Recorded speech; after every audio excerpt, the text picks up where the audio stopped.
E já vou dar início aí, vou esperar mais. Vamos ver aí quanto tempo. Nós já estamos com 5 minutos rolando. Então eu vou dar início. Então sejam bem-vindos, quem estiver chegando, tem o chat ali, qualquer coisa, só perguntar por ali. Tá bom? Eu vou deixar o chat ali aberto e vou lendo conforme a gente for transcorrendo essa apresentação.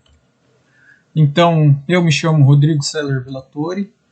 Então, eu tenho 16 anos de experiência no setor de motocicletas, desde a produção até o consumidor final. Sou formado em eletromecânica, tenho passagem por todas as áreas da parte de motocicletas, desde o comercial até as oficinas. Trabalhei na Suzuki e na Honda, no qual eu tenho mais de 212 cursos certificados. No ano de 2012, eu fiz o curso de pilotagem aqui no Autódromo de Curitiba, com a Greenjet Superbike Racing School. Já instruí treinamentos também dentro de grandes empresas da área de motocicletas, como a Magnetron e a Láquila. E estou me dedicando ao YouTube com a parte de mecânica ferramentas. Então agora eu convido quem puder a se inscrever no canal e apoiar essa iniciativa aí. Tá bom? Então, o que o eletromecânico faz para vocês terem uma noção da minha formação? Então, o técnico em eletromecânica ele atua no projeto e execução de instalações elétricas e mecânicas de equipamentos industriais, conforme especificações técnicas, normas de segurança e com responsabilidade ambiental. Algumas atividades relacionadas à formação é executar projetos de instalação e manutenção de sistemas de acionamento elétrico e mecânico. A gente faz cálculos, seleciona, dimensiona e desenha elementos de sistemas mecânicos. A gente seleciona, implanta e controla processos de produção industrial de componentes.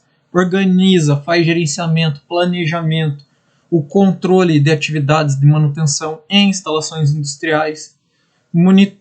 Faz a monitoração, operação e mantém instalações, máquinas e outros equipamentos térmicos e hidráulicos. Faz cálculos, seleciona, monta, opera, monitoriza e mantém máquinas elétricas utilizadas em instalações industriais. Também faz planejamento, cálculo, desenho, constrói, opera e monitoriza e mantém instalações elétricas de alta, média e baixas tensões, de acordo com a regulamentação, e seleciona, calcula, desenha, monitoriza e opera sistemas básicos de medição e controle de processos industriais. O eletromecânico tem na sua área profissional indústria com linha de produção automatizadas, a aeroespacial, a automobilística, que é o caso que eu trabalhei, a metal mecânica e plástico, tanto também na indústria de transformação extrativa em geral, empresas de manutenção e reparo, e empresas que atuam na instalação, manutenção, comercialização e utilização de equipamentos e sistemas eletromecânicos. Também trabalhamos com grupos de pesquisas que desenvolvam projetos na área eletromecânica e laboratórios de controle de qualidade, calibração e manutenção. Aí é mais para vocês me conhecerem e conhecerem a minha formação, tá? Quando a gente começa a falar em mecânica básica, um dos primeiros conceitos que a gente tem que entender é os 5 S's. Os 5 S's eles foram criados para organizar, por ordem, ter um senso de limpeza e higiene e disciplina dentro de uma oficina mecânica ou dentro de um lugar onde você vai mexer com peças mecânicas. Então, os 5 S's ele é um conceito que é usado em geral hoje dentro de fábricas e dentro de concessionárias. E começamos ali pelo cheio, que é a organização, onde vai tornar o ambiente de trabalho mais útil e menos poluído. Vai manter esse local de trabalho apenas o necessário. Depois nós temos o Seiton, que é a organização, que é a ordem, né, que vai ser colocada as coisas. Então, o seu conceito-chave é a simplificação com cada coisa em seu lugar. O Seiso, que é limpeza, consiste na limpeza e investigação minuciosa do local de trabalho, em busca de rotinas que geram sujeira ou imperfeições. Isso vai eliminar a causa e administrar o efeito. O Sekitsu, que é a higiene, consiste na manutenção dos 3 iniciais, gerando melhoria constante para o ambiente de trabalho, manter condição favorável de saúde no trabalho, em casa e pessoal. E o Shitsuke, que é a disciplina que pode ser considerada a chave dos 5 S. Existe quando cada um exerce seu papel para a melhoria do ambiente de trabalho, do desempenho e da saúde pessoal, sem que ninguém o cobre por isso. Então a gente começa a parte da mecânica falando sobre esses elementos que são hoje conceitos dentro das fábricas. Então o programa 5S tem sua origem no Japão, quando em maio de 1950 o professor Kaoru Ishikawa ele apresenta um método para combater o desperdício e ajudar o país destroçado pela guerra e sem recursos naturais. O programa 5S tem como base a prática milenar dos princípios educacionais, que os pais ensinam a seus filhos e que os acompanham até a fase adulta, que são higiene, segurança, bem-estar, sensatez e respeito ao próximo. Depois de ocidentalizada, essa técnica ela foi difundida e aplicada em diversas empresas da manufatura, tendo como objetivo a melhoria do ambiente de trabalho no chão de fábrica. No fim da década de 60, o estilo japonês de administração passou a ser adotado por organizações no mundo todo, juntamente com a técnica do TQC, que é Total Quality Control, que chegaram ao Brasil no início dos anos 80, com o nome de qualidade total.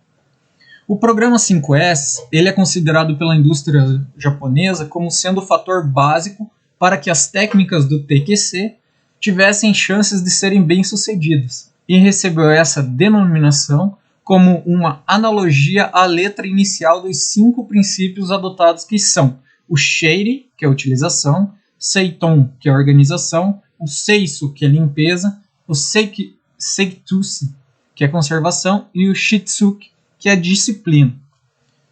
Na interpretação das ideogramas, que são as palavras do japonês para o inglês, conseguiu-se encontrar palavras que iniciavam com a letra S e que tinham um significado aproximado do original em japonês. Como você pode perceber, todas as palavras apresentadas em japonês iniciam com a letra S. Por isso o nome do programa 5S. Mas ao se traduzir as palavras japonesas para a nossa língua, né, que é o português, não foi possível manter a mesma terminologia com termos que iniciassem com a letra S. Dessa forma, no Brasil a gente acrescentou o termo senso de antes de cada palavra para manter a denominação original do programa. Ok? Vamos para o próximo.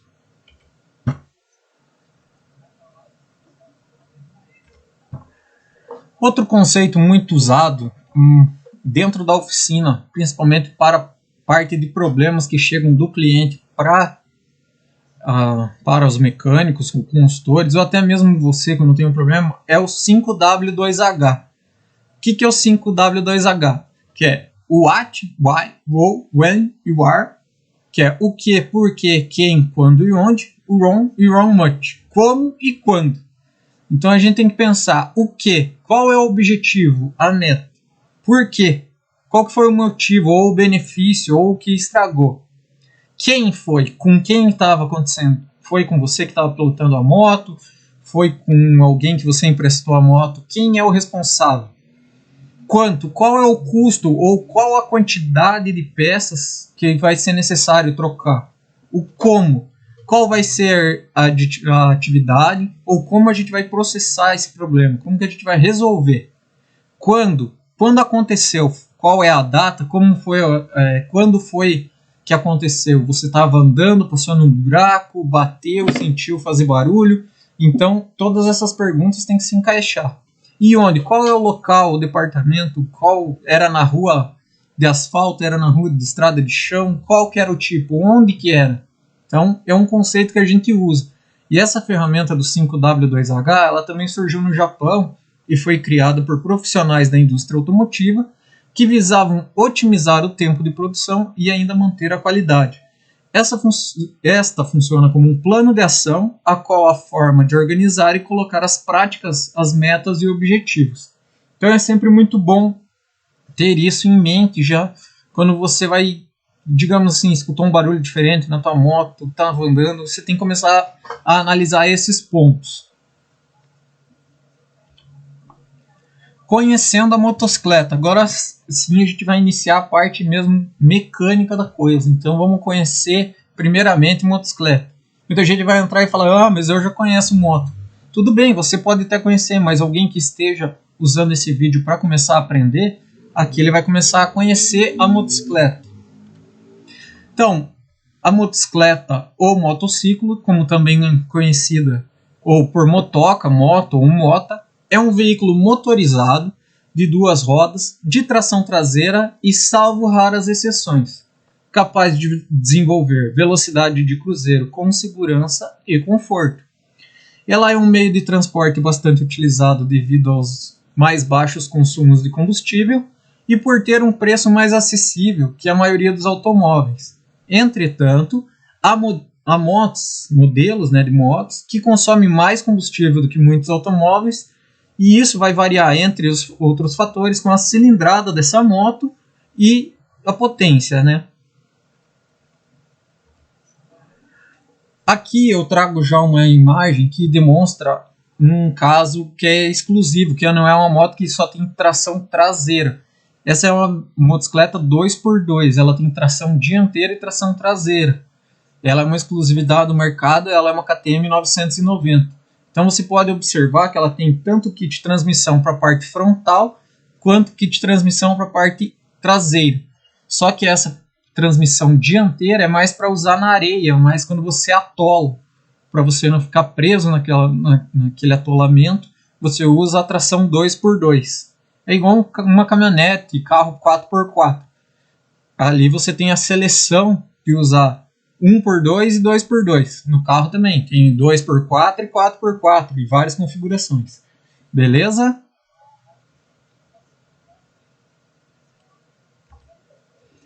Aqui uma visão geral da moto que hoje a gente mais tem na rua aí girando, que é a CG 160. Tem um modelo Fan, tem um modelo Titan. Então algumas localizações aí, onde fica espelho, guidão, farol, suspensão dianteira, o paralama dianteiro, o aro de roda, nesse caso é uma roda de liga leve, onde fica o disco de freio, como que é um disco de freio, estribo, escapamento, a roda, suporte de placa, lanterna traseira e o assento e o tanque de combustível. É uma visão bem generalizada, superior, da onde ficam cada peça, tá? Vamos começar então a mecânica básica das motocicletas. Então, um conhecimento geral agora, bem superficial, do básico, tá? A gente vai falar o básico aqui para começar a mecânica. Então, para começar a mecânica, a gente primeiro tem que entender a parte de metrologia. A metrologia ela engloba os aspectos teóricos e práticos da medição.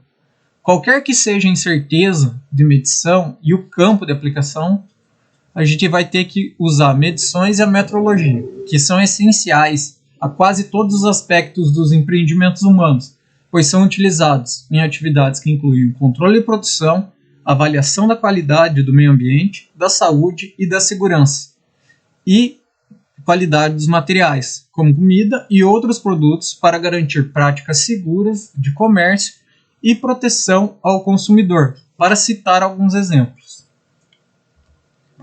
A primeira ferramenta que a gente vai apresentar aqui é o micrômetro. Ele tem como função garantir a medição precisa de espessura, distância e ângulos de objetos muito pequenos. Ele funciona através de um parafuso micrométrico e a leitura da medida pode ser feita através de 2 tipos de micrômetro.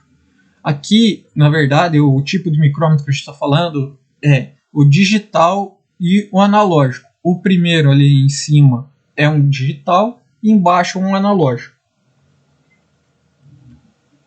Paquímetro. Existem vários tipos de paquímetro, como o paquímetro digital e o paquímetro mecânico, mas podemos definir como um instrumento que mede dimensões de forma muito precisa, através de uma espécie de régua graduada com encosto fixo. Com ela, conseguimos a profundidade e dimensões lineares internas e externas de pequenas peças, como parafusos, porcas e tubos. Então, o paquímetro ele também tem diversos tamanhos, tá? Então ele pode ser usado em várias medidas. Relógio apalpadores, usados principalmente na indústria. Os relógios apalpadores servem para medir a excentricidade de peças e o paralelismo entre faces, além da centralização e alinhamento das peças. Também faz medições internas e de detalhes de difícil acesso. Então o relógio apalpador é a primeira foto que está mais acima ali, do lado direito. A gente pode usar um relógio apalpador combinado com um súbito, que é um instrumento utilizado para medições internas de orifícios de diferentes profundidades. Ele é composto por uma haste ligada a um relógio comparador em uma extremidade e a outra ponta de contato horizontal. O súbito ele é usado geralmente para medir conicidade de cilindros, tá? Então a gente usa esse tipo de ferramenta dentro de um cilindro para medir como que ele está sendo, se as medidas estão batendo. Multímetro, muita gente já viu, tem em casa.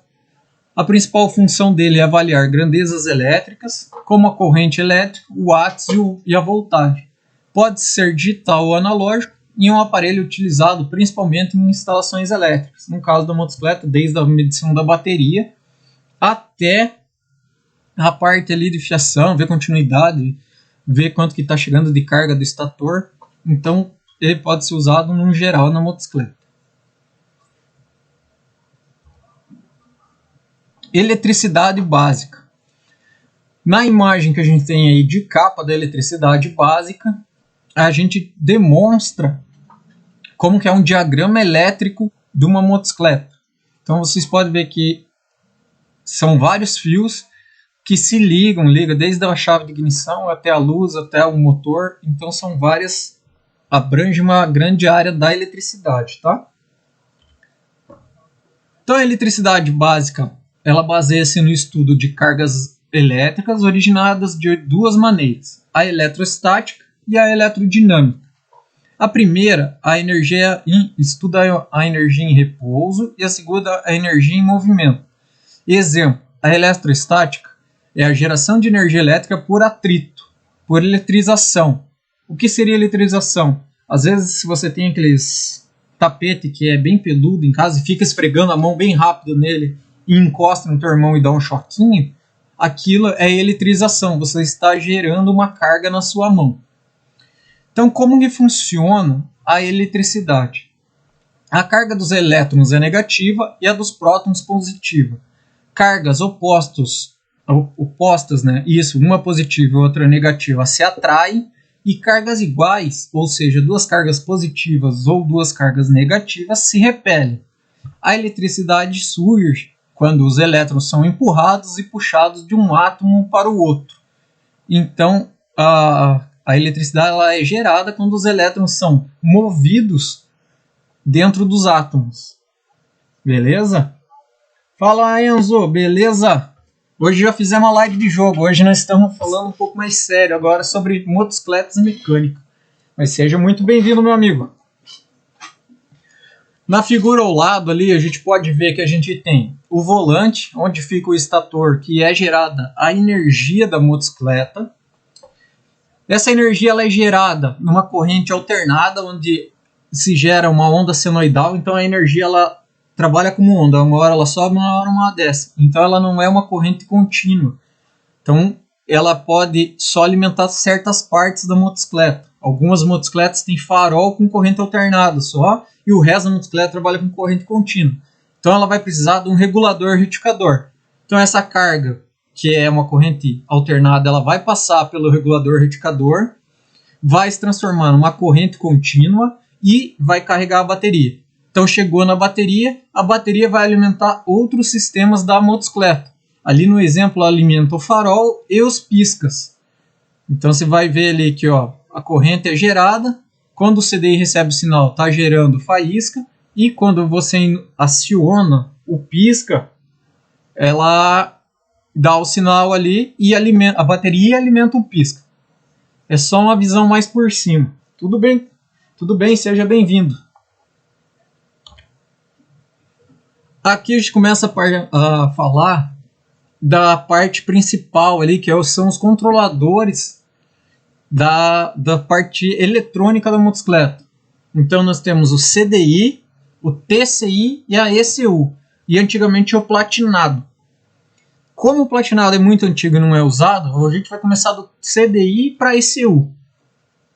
Então, ele é responsável por dar o comando para a bobina de ignição gerar um pulso elétrico para a vela de ignição, ou seja, no momento exato do ponto morto superior, é ele quem determina quando haverá uma faísca. Então, lá a gente vai falar mais para frente de ponto morto superior.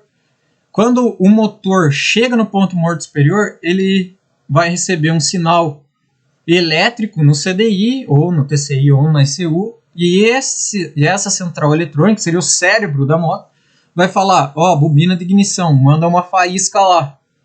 Então, vamos ver um por um agora.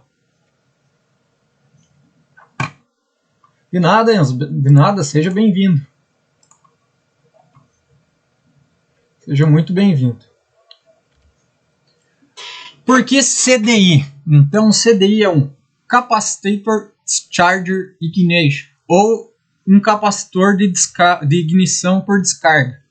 As motocicletas fabricadas a partir de 82, elas foram equipadas com unidades eletrônicas chamadas de CDI, que é capacidade de descarga de ignição, ou ignição por descarga capacitiva.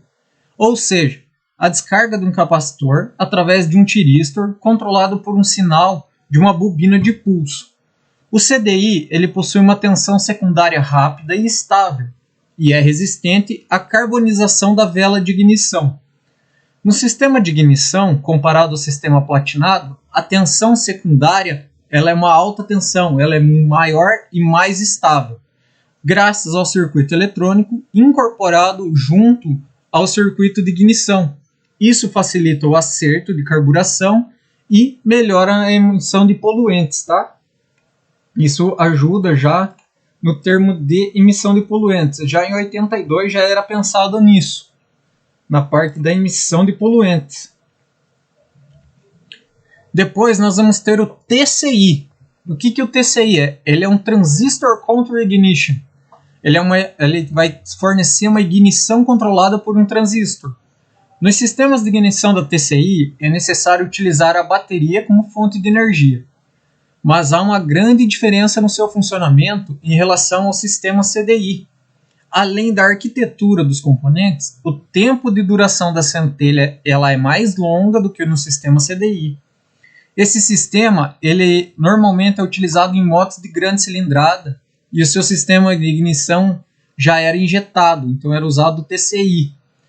E o TCI ele foi incorporado a um módulo de injeção e ignição ECU. Para quem não lembra, em 1996 a Suzuki trouxe a primeira SRED que era a SRED 750 com um sistema já de injeção eletrônica. Então a injeção eletrônica ela já vem desde 96 nas motos de alta cilindrada. Depois, com o passar do tempo, com a normalização, o mercado variando mais, eles trouxeram para as motos de baixa cilindrada.